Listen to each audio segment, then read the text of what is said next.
What is the darkest, most disgusting secret in your past? NSFW NSFL. I killed a man in Laos. A robber. I didn't mean to. Hid his body and everything. I'm going to ducking hell. When I was a child, I lived in a foster home. I had my own room, with a TV, and every day I came home from school and watched Fox's Fun House. Had me a crush on MR, JD, Roth. One day another girl came and moved into my room. I wouldn't have minded, except she was mean and controlling and wouldn't let me watch my beloved show. One day she told me that her mom actually lived a few blocks away from our house, and I convinced her to run away. I didn't realize at the time that runaways ended up getting sent to a group home. I just knew that I wanted her gone. It's been almost 20 years since that happened and I still feel terrible. I hope she is okay.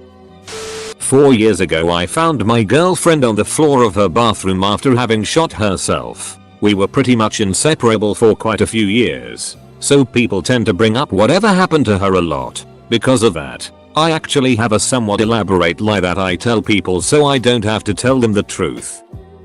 When I was in the 6th grade, there was a girl in my class named Gina who was horrible to me. She constantly made fun of me. I was a shy, bookish girl, and once even had a birthday party and invited everyone in my class except for me. In the 6th grade we had a project called Egg Babies. Basically we all got a hard-boiled egg that we had to treat like a baby, make a little nest basket for it and take care of it. We weren't supposed to even leave it out of our sight, the idea being to teach us responsibility. Apparently our class was d-ing around too much with the egg babies, so our teacher told us that at the end of the week, if our egg was cracked, we would get an F. One day while the class was out at recess, I was allowed to come back into the classroom to get my inhaler. Gina had left her egg inside the classroom. I looked around, then walked over to her egg and tapped it on the desk, breaking the bottom. Then I put it back in her basket and went back out to recess. Gina ended up failing the project because her egg was broken. She was really pissed off. I never told anyone, and I still don't regret it. Duck you, Gina.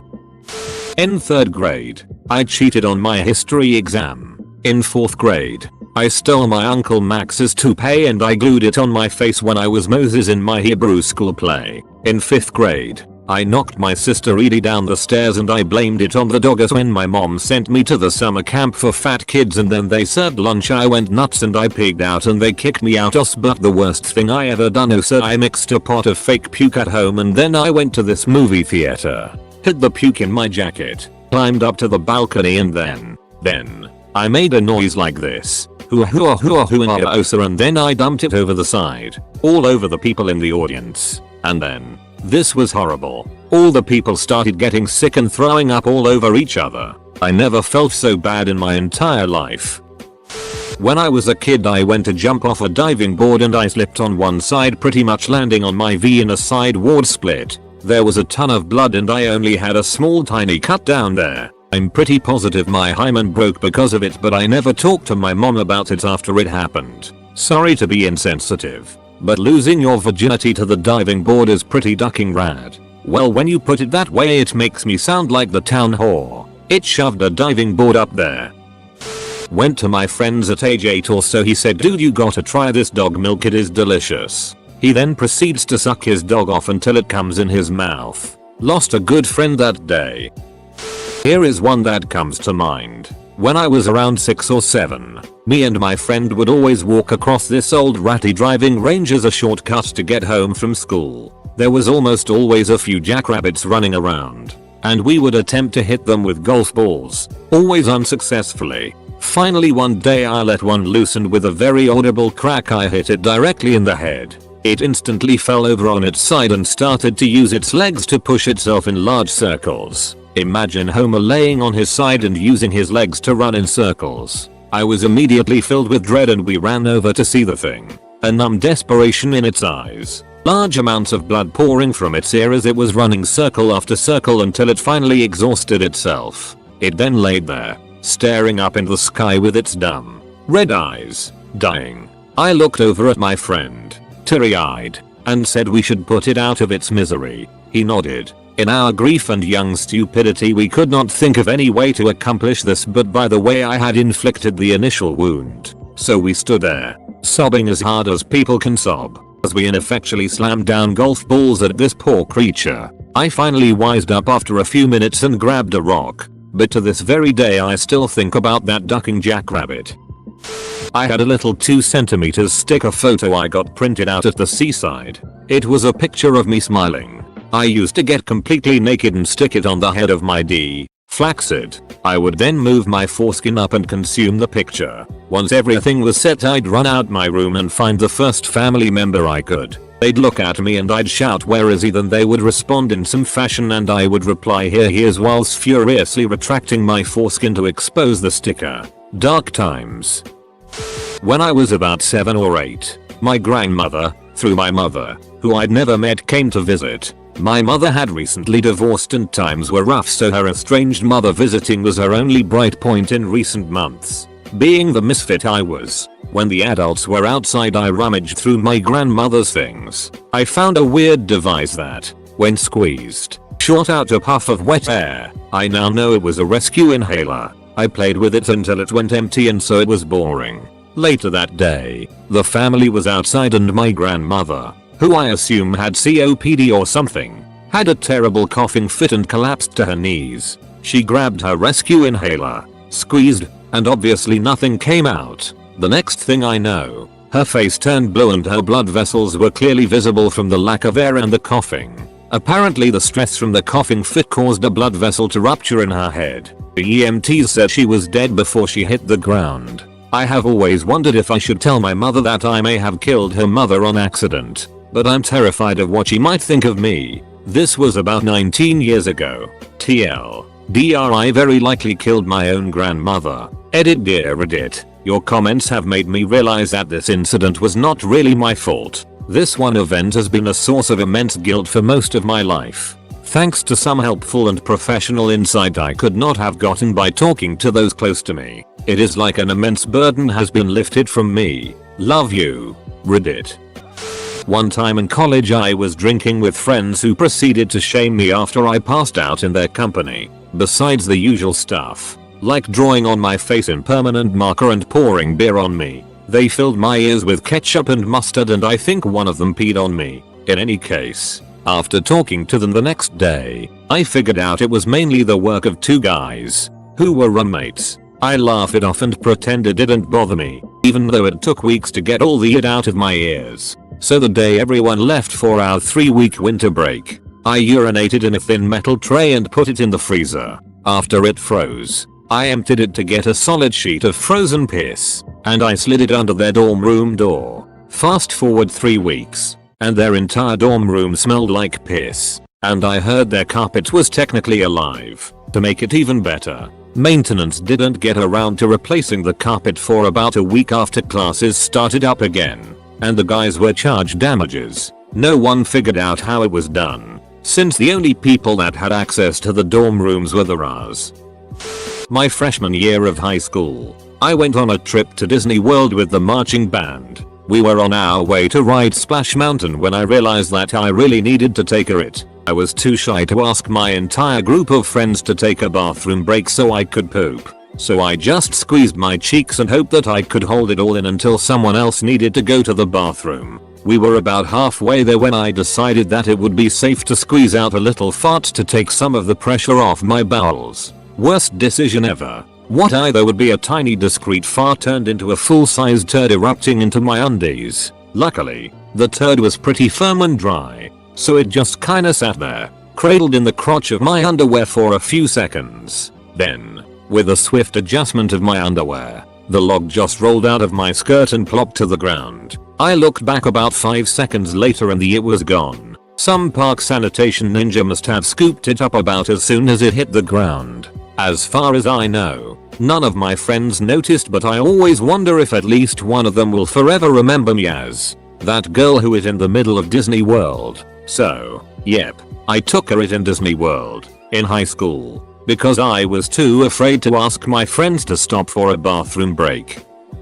This isn't really that dark or anything, but it is pretty hilarious. So my uncles all hunt and they would go to a taxidermist and get some of the things stuffed. I was about 7 or 8 and they brought home these 2 huge stuffed bears. Not stuffed toys or anything, actual stuffed bears. And they were posed to stand and got set up in the playroom at my grandmother's. I don't really remember what my thought or motivation behind it was, but I have a distinct memory of sitting on the floor cross-legged, and this bear's private area was right in my face. And for whatever the ducking reason, I was like, oh what is that little nub? I'm going to wrap my lips around it. About 20 seconds later I realize it was a D and then freak out because I thought I was pregnant. DR sucked a stuffed bear's D and thought I was pregnant. I was in the stall taking it after lunch in 7th grade. My friend comes into the bathroom and starts throwing paper towel into my stall. Next I hear him walk up to the urinal, which is a stall away to my right. I reach into the toilet and throw one of my turds over the stalls and it smacks the ground by his foot with a nasty splat and it exploded all over his shoes and bottom of his jeans. I heard him scream then run out. I had to run out of my stall and pick the turd up with paper towel while another kid came in and saw me doing that. My hands smelled like it even after washing them 3 times. And my friend smelled worse. TLDR. Threw a turd at my friend. When I was around 8 years old I would go to my pool with my brother, around 12 at the time, and he'd make me do things I didn't know were bad. I'm talking about masturbating him and stuff like that. Since I thought my brother was cool I'd do what he said to try and be like him.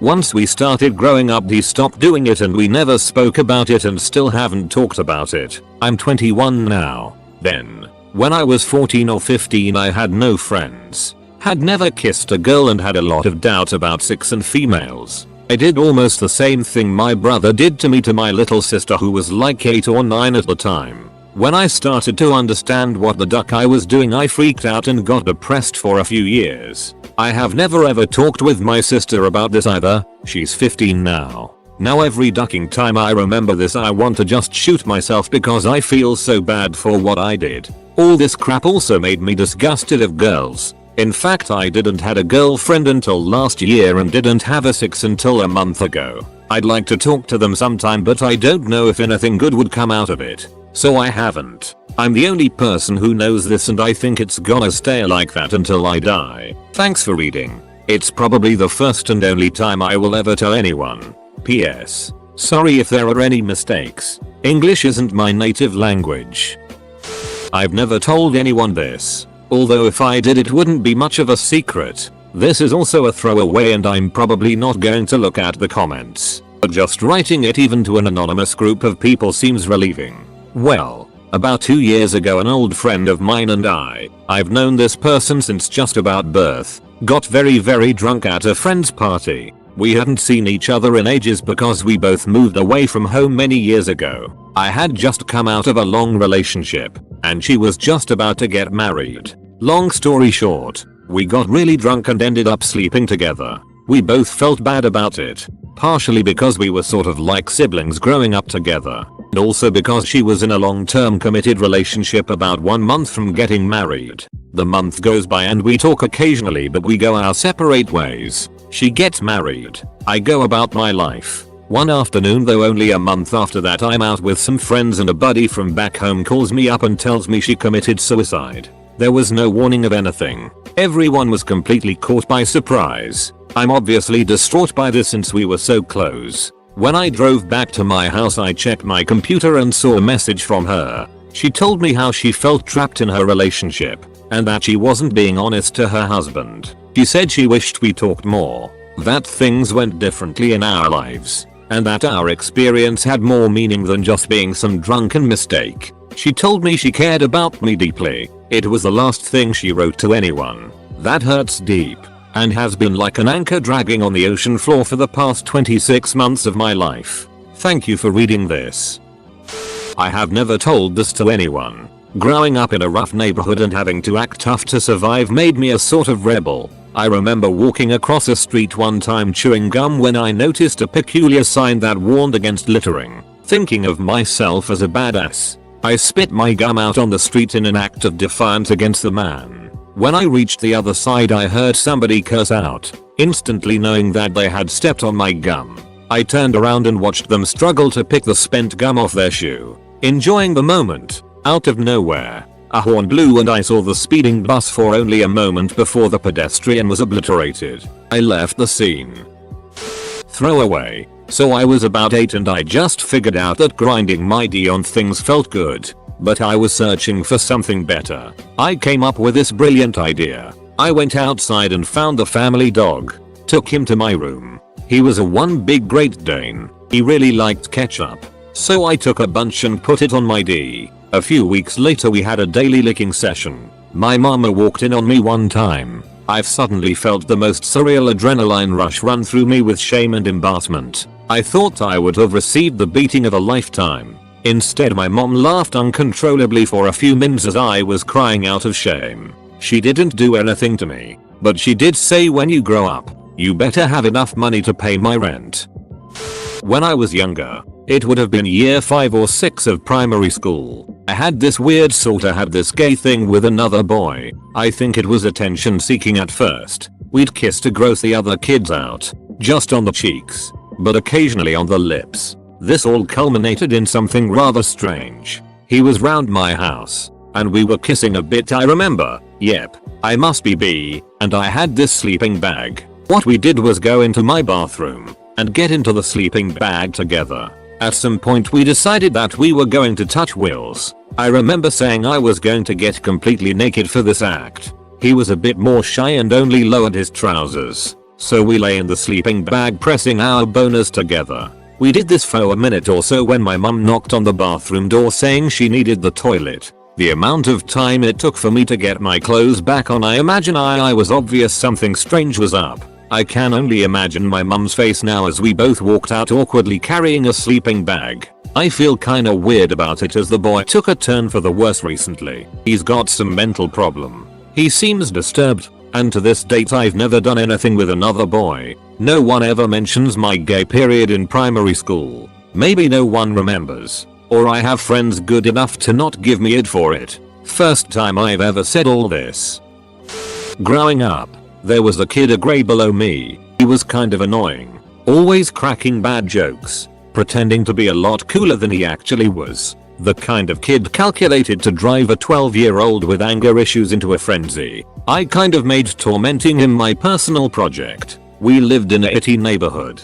And there were plenty of bored, angry kids who were happy to go along with it. One of them was Jerome. Looking back, the kid was a sociopath. Basically roamed the streets. Tortured bugs, pigeons, cats, probably eating a hooker's heart somewhere right now. Anyway, Jerome and I started chasing this kid after school. It started with name calling. We threw everything we could at him. He ignored it for a while, but I could tell we were getting at him. He stopped shooting back wisecracks and making goofy ass faces. He just, well, he had to shut out a lot of the world to shut us out. Part of him just went dead. One day in 1990, we saw this kid playing ball and we decided to start on him again. I grabbed his ball. When he said, "Give it back," Jerome took it from me. With this cold look in his eye, he took out a knife and stabbed the ball. Then he shoved the kid up against the wall. Started whispering about what he was going to do.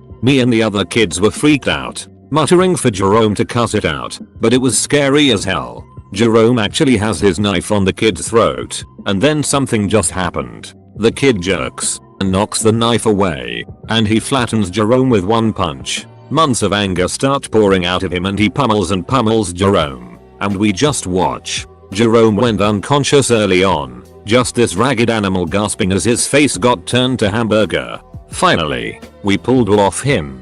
Jerome went to the hospital, never came back to school, or disappeared. 2. Heard he went to live with his aunt and uncle in California. Wonder whatever happened to him. Later that night, Hat meets up with others at the local cat dive. Pulls out a cigarette, lights it, takes a long deep drag, closes eyes, retracts claws, deep exhale, double quote, "Where was I? Oh yes." So I'm lying there, minding my own ducking business when the kids walk over. I'm tired. I've been out all night chasing up dinner, so I think nothing of it. I have no energy, so I figure, what? They pet me for a minute. It's all pretty kitty, so soft. blah blah, and off they go, right? Well, you can imagine my surprise when lo and behold, the next thing I know someone is sticking a plastic wrapped finger in my cat dinner. The bar goes silent. Oh yeah, I ate you not. Right in the cat dinner. What? Someone turned the house into a damn vet without telling me? Little bastards couldn't even bother to buy me dinner. Call me pretty. And the plastic, well, let's just say it wasn't warm to the touch, if you get my drift. When I was 7, I counted up all my change in my piggy bank to open a bank account. My mom decided to exchange my coins with her bills, letting me grab it from her purse before I went to the bank. In her wallet was more money than I had ever seen in my life, $30, and I took an extra 20 on the sly. She didn't notice until the next day at work when she discovered it missing. She accused her co-worker, who was in the midst of having a mental breakdown, of stealing it, who rightly flipped out over the accusation. Their boss tried to mediate but ended up firing the co-worker over losing control of their anger. I hear the story that evening in horror and throw the $20 in the garbage. I never told a soul. My life during the 90s is a bit of a blur due to an undiagnosed mental disorder, but on one occasion, my buddy was eating a sandwich that had been cross-contaminated with a foreign object due to my own clumsiness. He was so upset that I chose to remain silent about my involvement in the event. Things got out of hand when he filed a lawsuit against the company that supplied the canned tuna on his sandwich. I finally broke down and confessed that I put the screw in the tuna.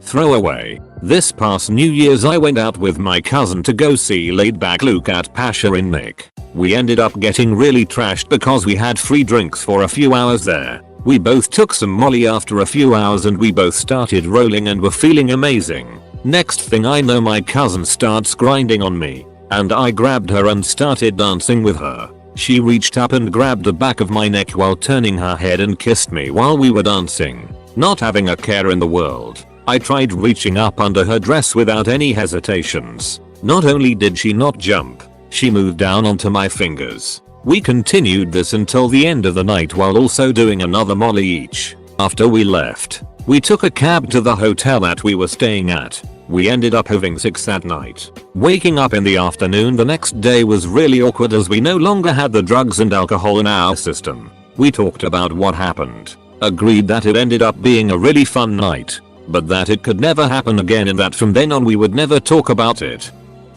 Reposting this for the third time, but I feel I need to share again. I once barefisted a floater out of the ITER at school. For respect. I had sex at 4 for the first time. Basically we were just playing doctor and we understood that me and her, same age and height, could have intercourse standing. So, yes, you can have an erection at 4. Yes, I did penetrate her. I just inserted my D in her V2-3 times a day and left it there. We did this for 2 summers and then she had a vaginitis, so she told the doctor about it. In fact, the whole neighborhood knew it by the end of the summer. 25 years after, we are still very embarrassed of this when we cross each other.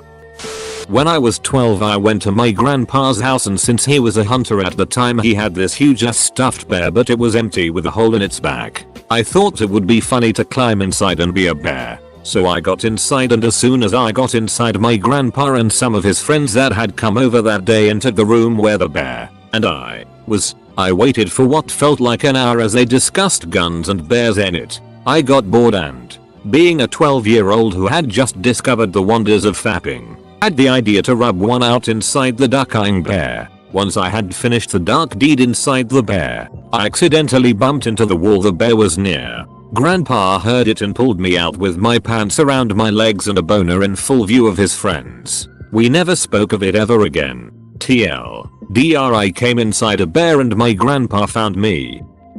When I was 5 I was hanging out with my brother, playing soccer. He fell, and being the huge wimp he was, he went to get a band-aid. I decided to explore a little around our apartment. I heard some noises, and when I looked around the corner I saw 2 people beating the it of a younger kid, about 16. Then one of them said "Palabras filaments," final words, and the teen said "Dios te bendiga," God bless you. He then made eye contact with me. They pulled out a gun and put a bullet in his head. They didn't see me until I started to cry. I went to therapy for years, and still wake up in the middle of the night in a cold sweat.